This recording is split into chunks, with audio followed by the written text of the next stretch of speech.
The picturesque mountain town of Everfrost, nestled in the heart of snowy peaks, has always been a haven of serenity and a winter wonderland. Known for its breathtaking landscapes and cozy cabin-style homes, Everfrost is a place where the Christmas spirit seems to dwell year-round. The town, while expansive in its natural beauty, retains a close-knit community vibe, making it a beloved destination for those seeking a peaceful retreat amidst the snow. As the festive season draws near, Everfrost's charm only heightens, with twinkling lights adorning every street and the merry jingles of Christmas carols echoing through the crisp, frosty air. It's a town where snow boots and parkas are more than just attire, they're a way of life. The local ski resort, a bustling hub for tourists and residents alike, serves as a testament to the town's love for the winter season. Into this serene backdrop steps Sheriff Elijah Ford, a man as rugged and enduring as the mountains themselves. Ford, a lifelong resident of Everfrost, is known for his steadfast dedication to keeping the town safe. His familiarity with every nook and cranny of the town and its outskirts, combined with his unwavering commitment to the community, has earned him a revered status among the locals. Joining him in this serene yet deceptively tranquil town is FBI agent Ava Simmons, a sharp-witted and resourceful officer with a keen eye for detail. Simmons, drawn to the quaint charm of Everfrost, quickly adapts to the town's slower pace of life.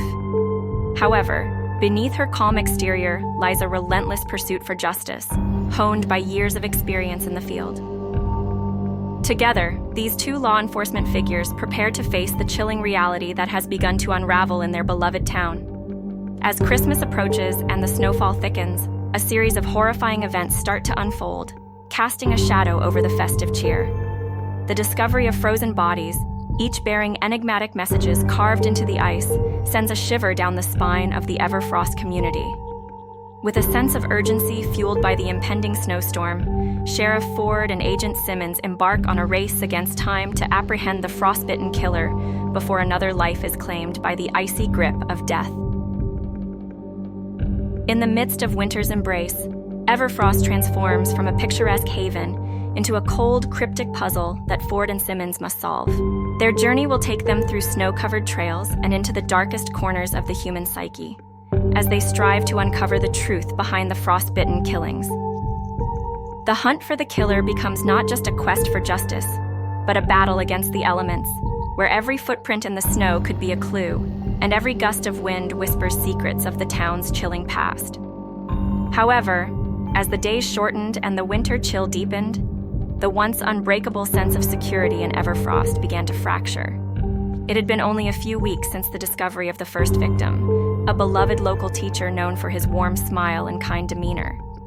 His absence was first noticed when he missed several consecutive classes, a behavior entirely out of character for him. Concerned colleagues and students who were accustomed to his punctual and enthusiastic presence felt a growing unease. The local police, spearheaded by Sheriff Elijah Ford, commenced an intensive search. They learned that the teacher had last been seen at the town's annual Christmas fair, seemingly in high spirits, chatting amiably with townsfolk and enjoying the festive atmosphere. A neighbor recalled seeing him leave his home late at night on December 10th, a detail that would prove to be the last confirmed sighting of him. The investigation led to a local bank, where surveillance footage showed him withdrawing money before heading towards the community center. There, he accessed the center's computer at precisely 8:23 p.m. After that, he seemed to vanish into the cold night, leaving no trace behind. The town was engulfed in a shroud of fear and uncertainty. It was not until the bleak midwinter, on a frigid morning in late January, that the chilling truth surfaced. Two hikers, traversing the icy trails on the outskirts of Everfrost, stumbled upon a harrowing scene. They found the teacher's body frozen and partially buried in snow, his wrists and ankles bound tightly with frayed rope. The brutality of the scene was stark against the pristine snow. An autopsy revealed the grim details of his demise. He had suffered hypothermia, compounded by injuries indicative of a struggle. Near his body, investigators found a discarded, nearly empty bottle of cinnamon-flavored liquor, its relevance to the crime unclear.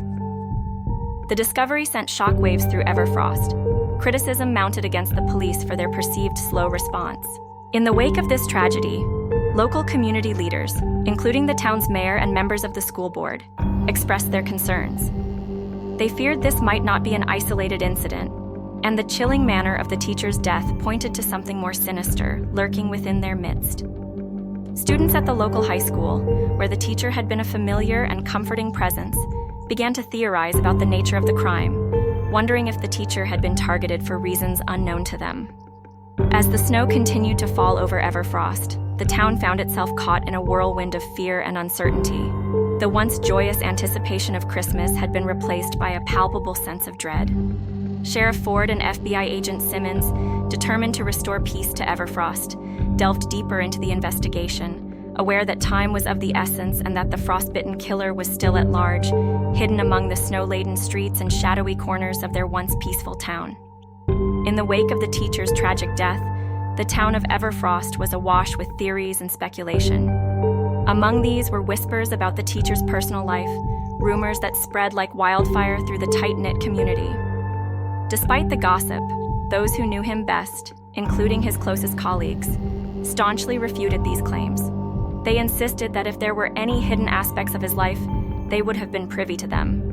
The local police, led by Sheriff Ford, refrained from commenting on or giving credence to the notion that the crime was motivated by hate. However, this didn't stop the community from considering every possibility. Some even posited, albeit with disbelief, that the teacher might have taken his own life. This theory emerged from his past struggles with severe depression, a battle so intense that it had once rendered him incapable of self-care. It was well known among his acquaintances that the teacher had moved to Everfrost in search of a fresh start, a place where he could escape the shadows that had long haunted him. Yet, some believed that these very demons had eventually caught up with him in the serene town. This theory suggested that, overwhelmed by despair, he had ventured into the harsh, unforgiving wilderness surrounding Everfrost to end his life. However, this hypothesis seemed implausible to those who knew him well. The teacher, who had suffered a significant injury years ago, a broken hip from an ice skating accident, had since become exceedingly cautious. His friend and confidant, a local librarian named Emily Jacobs, recounted how he avoided uneven paths and was always careful to circumvent obstacles rather than attempting to traverse them. The rugged, treacherous terrain where his body was discovered seemed an unlikely destination for someone so careful. Furthermore, the circumstances of his death, the bindings, the location, the state of his body, did not align with a solitary journey into the wilderness. The notion of him navigating the steep, icy hills alone appeared far-fetched, especially given his known aversion to risky paths. As the investigation continued, Sheriff Ford and FBI agent Simmons meticulously pieced together the fragmented details of the teacher's final days. They explored every lead, no matter how small or seemingly insignificant.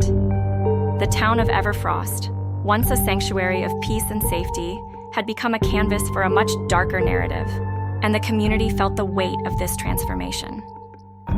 Amidst the swirling rumors and theories, the residents of Everfrost clung to each other, their sense of community both tested and strengthened by the tragedy. The teacher's death had not only left a void in their hearts, but had also unveiled the fragility of their idyllic town. As Ford and Simmons delved deeper into the mystery, they knew they had to restore the sense of security that Everfrost had lost, and bring closure to a town haunted by unanswered questions and unspoken fears. As the Frostbitten saga continued to unfold in Everfrost, the town's collective sense of disbelief grew. Jacob Miller, a longtime resident and retired police officer, echoed the community's sentiments. "This is unlike anything we've ever seen here." Colleagues of the slain teacher were equally baffled, recalling him as a spirited individual, full of life and enthusiasm for his new role in the town. His assistant, Sarah Thompson, remarked on his sociable nature and dedication to his students, finding it hard to reconcile the tragedy with the man she knew. Despite the prevailing confusion and grief, the local police, feeling the weight of the case, handed over the reins to the state investigators. This shift brought new energy and resources to the perplexing mystery. Among those deeply invested in the case was Dr. Lucas Grant, a retired detective turned criminal psychology professor at the local community college. Dr. Grant, having had a brief acquaintance with the teacher, launch his own inquiry, driven by a blend of professional curiosity and personal commitment to justice. One particularly grime theory that surfaced was the possibility that the teacher's death was the outcome of a hate crime, fueled by suspicions about his personal life. Rumors suggested that he might have been lured into the wilderness under false pretenses, only to be met with a brutal end. This hypothesis, while speculative, cast a dark shadow over the community, challenging the town's perception of itself. The prevailing official stance, that the teacher might have taken his own life, was met with skepticism and disbelief. The manner of his death, the bindings, and the location all pointed to a more sinister conclusion. The community struggled to accept the idea that someone would choose such a harrowing method to end their life. As the investigation trudged forward, Everfrost remained shrouded in uncertainty and fear. The once tranquil town had become the backdrop for a chilling narrative that began with a festive celebration and ended in a macabre discovery in the frost-bitten wilderness. The case of the teacher, with its myriad of unanswered questions and haunting details, remained an enigma. Sheriff Ford and FBI agent Simmons, undeterred by the complexities of the case, continued their relentless pursuit of the truth.